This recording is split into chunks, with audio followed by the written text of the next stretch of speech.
If I was a time traveler and I could meet my younger self, I'll probably tell this kid, you look crazy. I mean, the socks are low-key fire, but with the sandals though, who dressed this kid? Nah, it's not her fault.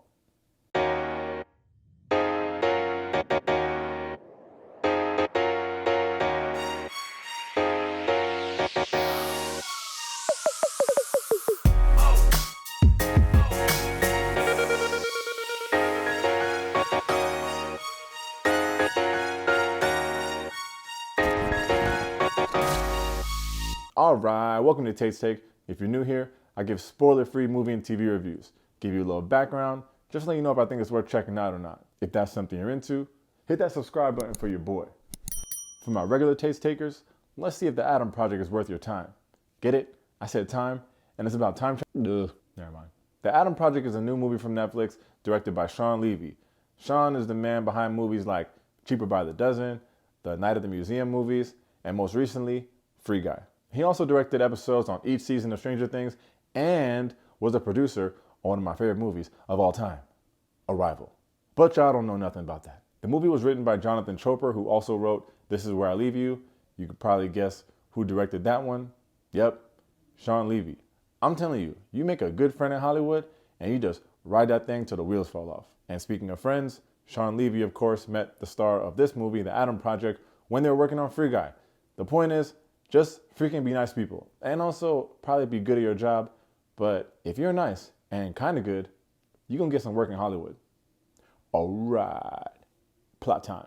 We got a time traveler here, people. Ryan Reynolds plays this dude named Adam Reed, who's a time traveler from the year 2050. And just like most movies about the future, everything sucks. And it's largely because of this company called Saurian. Saurian is the company that started time travel, and there's a woman behind it all that's probably making billions of dollars, kind of like the Elon Musk of the future. Speaking of the future, can we get a movie about the future where shit is just thriving? Like every movie you see is just doom and gloom and the sun don't come out. Like maybe I'm missing something. If there's a movie about the future that is hopeful, what is it? Anyway, Adam's wife Laura is also a time traveler, but she never came back when she took a trip to 2018. So naturally, Adam wants to go back to 2018 to find his wife. But instead of going to 2018, Adam doesn't stick the landing, and he ends up in 2022 with a 12-year-old version of himself who just lost his dad. That's sad. Will 12-year-old Adam and 40-year-old Adam be able to work together and save the future? Or will they be stuck in 2022 paying $19 a gallon for gas? Now we got a movie. So what's my take? All right, we got Ryan Reynolds and the reunion of him and director Shawn Levy from Free Guy. And I hate to risk my YouTube watch time, but I did not like Free Guy. Yeah, Chris Evans, I said it. I know. Every YouTuber seems to love Free Guy. I don't even understand why. And I'm a Ryan Reynolds fan. I think Deadpool's a top 5 comic book movie. Don't quote me on that. I just could not do Free Guy, so I was very worried about the Adam Project. But this is a damn good movie. Netflix is slowly but surely getting better at this sci-fi movie thing. There's a lot of awesome Netflix sci-fi TV shows like Stranger Things, Dark, Black Mirror, Away, Altered Carbon. The movies are just usually in that range of like bad to like regular. Whether it's stupid plot lines, bad CGI, or they're just boring. They just don't be hitting like that, in my opinion.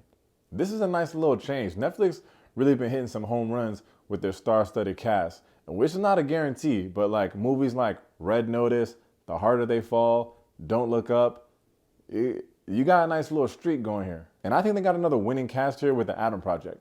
Starting with Ryan Reynolds, we know him, we love him. His wife that he's on this mission to save is Laura, who's played by Zoe Saldana. Naturally, she's good in the movie, but you really don't see her that much. And even though the mission is to save her, the movie is really about his relationship with his parents. His parents here are played by Jennifer Garner and Mark Ruffalo, the 13 going on 30 reunion that we didn't know we needed. And they both do really well here. Keep in mind, Ryan's character's from the future, so when he goes back in time, he's about the same age as them. Probably the best scene in the movie is the scene with Jennifer Garner and Ryan Reynolds talking at the bar. She has no idea she's talking to the 40-year-old version of her son. Just a very interesting conversation because you'll never get that opportunity. Like a mom raising a 12-year-old probably doesn't know if she's doing the right thing or making sure like, what will he grow up to be? Like, am I messing this up? But she has no idea that this guy he's 40, he's a pilot, he's a time traveler, he's fine.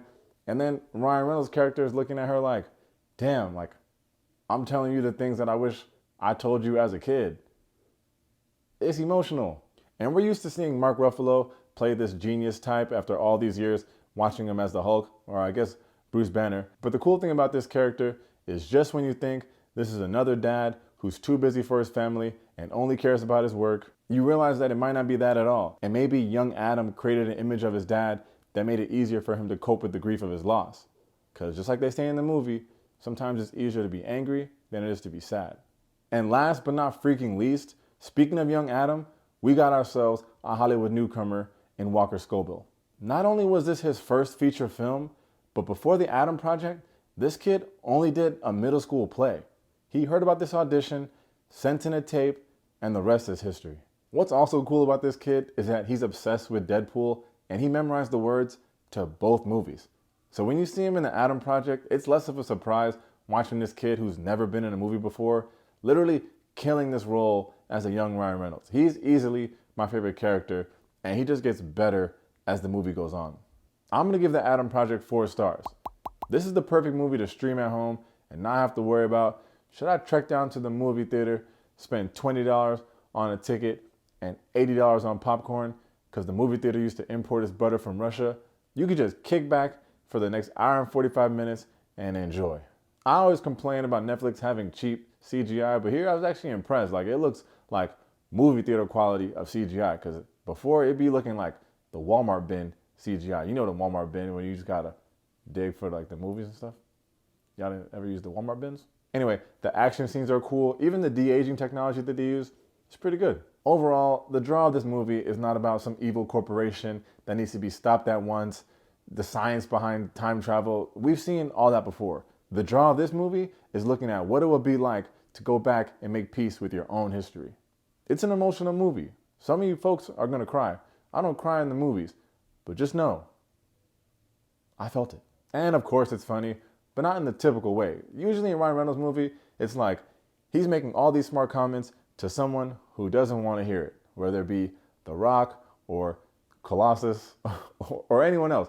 But adding this level of a young Ryan Reynolds, that's what sets it apart from anything else I've ever seen him in. Definitely worth checking out. Definitely better than Free Guy.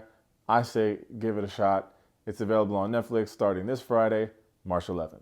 As always, thanks for checking out Tate's Take. If you enjoyed the video, make sure to hit that like and that subscribe button. In the comments, you can just let me know, what is your favorite Netflix sci-fi movie? Am I hating? Do they have something that I'm missing? If y'all say The Old Guard, I'm gonna be tight. If y'all say Extraction, I'll be tight. But I mean, I like Stowaway. Stowaway was good. Don't Look Up, that does not count. That's not us. If it counts, then that's my favorite. But sci-fi movies from Netflix, what are the fire ones? Maybe I'm missing something, because they're like bad. This is good though. Thanks for the time, y'all. Peace.